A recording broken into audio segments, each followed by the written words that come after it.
सध्या सुरू असलेल्या लोकसभा निवडणुकीबाबत स्वतंत्र भारत पक्षाच्या उच्चाधिकार समितीच्या बैठकीत शेतकरी संघटना आणि स्वतंत्र भारत पक्षाची भूमिका निश्चित करण्यात आली।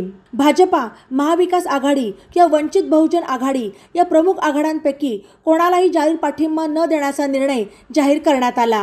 सध्या स्पर्धेत असलेल्या सर्व पक्षांचे जाहीरनामे समाजवादी तोंडवळ्याचे, भीकवादाला प्रोत्साहन देणारे, सरकारी नियंत्रण वाढवणारे असल्यामुळे भ्रष्टाचाराला वाव देणारे आहेत। देशाला आर्थिकदृष्ट्या सक्षम करणारे धोरण कोणत्याच पक्षाकडे दिसत नाही। त्यामुळे जाहीर पाठिंबा देऊन एखाद्या पक्षाचा, युतीचा किंवा आघाडीचा प्रचार करावा अशी परिस्थिती नसल्याचे बैठकीत नमूद करण्यात आले।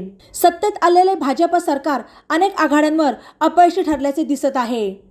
पुन्हा सत्तेत आल्यावर मागील 10 वर्षाच्या कार्यकाळात जी धोरणे राबवली गेली तीच अधिक कठोरपणे राबवली जाण्याची शक्यता आहे।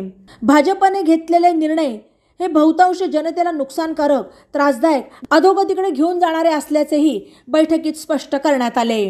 बैठकीला राजकीय निर्णय समितीचे माजी आमदार वामनराव चटप, माजी आमदार सरोजताई काशीकर, शेतकरी संघटनेचे अध्यक्ष ललित बहाळे, स्वतंत्र भारत पक्षाचे राष्ट्रीय अध्यक्ष अनिल घनवट, प्रदेशाध्यक्ष मधुसूदन हरणे उपस्थित होते। या संदर्भात स्वतंत्र भारत पक्षाचे अध्यक्ष अनिल घनवट यांनी अधिक माहिती दिली।